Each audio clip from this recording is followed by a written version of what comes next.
Hello and welcome to the Calumet Wilderness with Sam Love. I am your host, Sam Love, doing the best of both worlds today, suburbia and nature. I'm up here in North Merrillville, kind of close to where I grew up, on the other side of Broadway. So plan for today, I'm going to use the Oak Savanna trail here. I'm parked by Oak Ridge County Park, kind of near like between Chase and Johnson Streets, just north of 53rd. There's a little parking area here. So I'm going to walk east into Merrillville.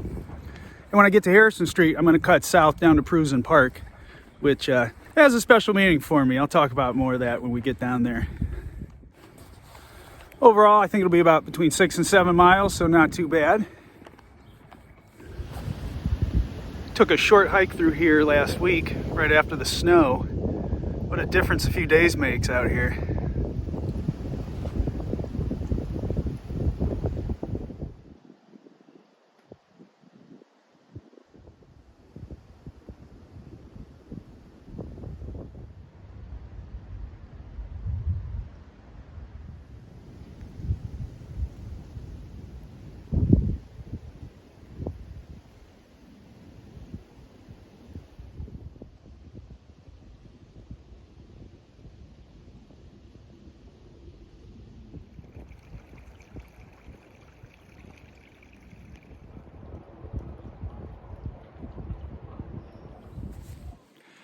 Yeah, I thought I was going to have to film an eerie adventure when I came out here last week. Problem is, I want to keep those for October, and I couldn't wait until October. You got to keep something sacred, you know. There's a reason for every season. Hard to be scared out here right now, though, with the trees budding and the sandhill cranes up overhead. You can't really be too scared of a landscape when you hear those birds up there, for sure.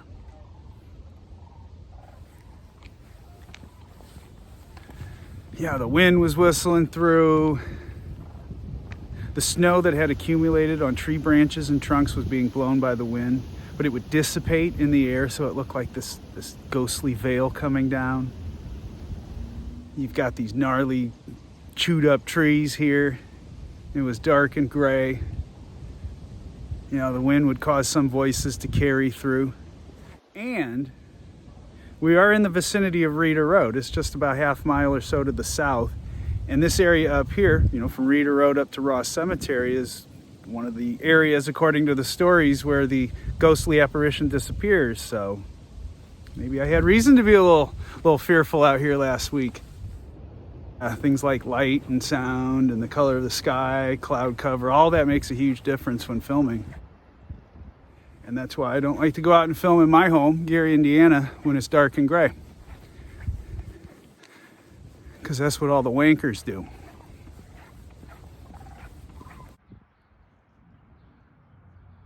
Yes, Merrillville, where the sidewalk ends and then picks up again somewhere else.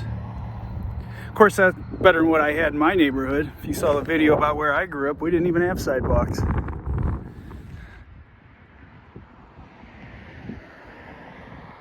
All right, quick break from the nature to say this was Palace Pizza. This was the best Greek Tivoli pizza in the world. If you knew, you knew, and you were awesome and lucky.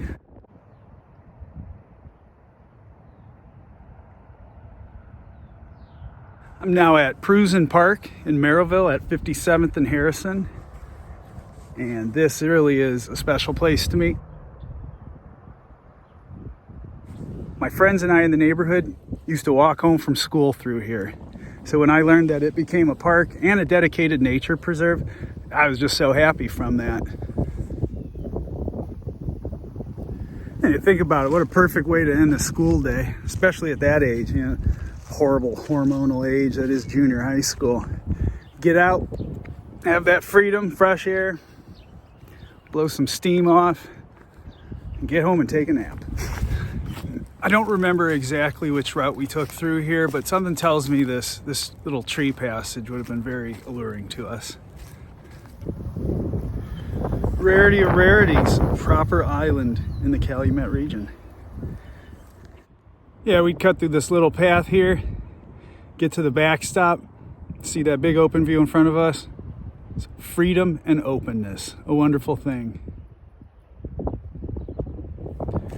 I attended junior high school here, 7th, 8th, and 9th grade. And at some point in the 7th grade, me and a couple friends just decided we'd rather walk home. Snow, rain, wind, heat, didn't matter.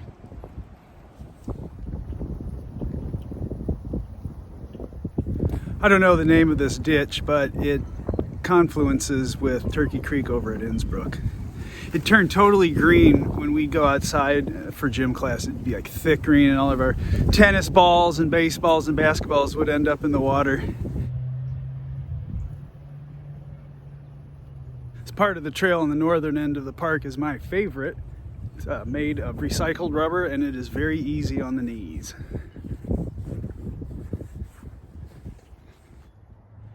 You know, this nice open area that had such a meaning to me getting out of school and experiencing the outdoors before I went home. You know, to see that other people in the institutions also see this as a significant area, that means something.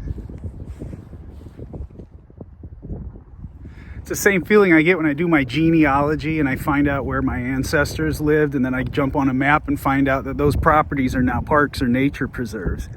Erase the trace. Let the history live on in memories and records, and open the land up to more people.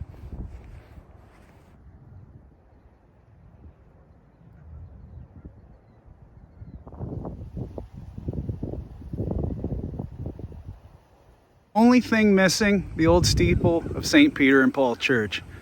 This landmark was unfortunately demolished a couple of years ago. Interesting how one subtle change to the landscape can just change the feel of an entire area.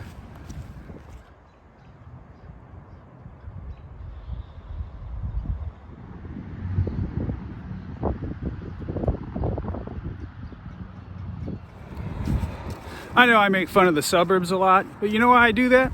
Because I can. Because I'm from here. And when you're from a place and you don't hate it, you could do that. You can criticize. You can poke a little bit of fun.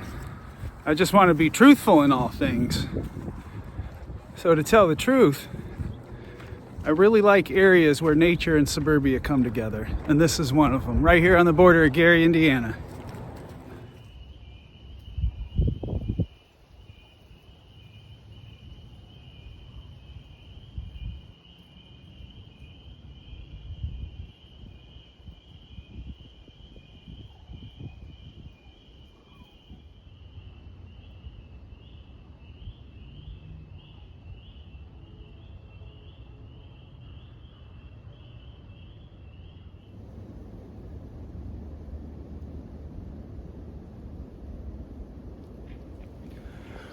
Well, as always, it's great to have you along for the adventure. Big thanks to everybody who's clicked that subscribe button, liked, shared, left comments. I really appreciate that. So, see you in the next adventure in the Calumet Wilderness. And until then, appreciate your landscape. All right, take care.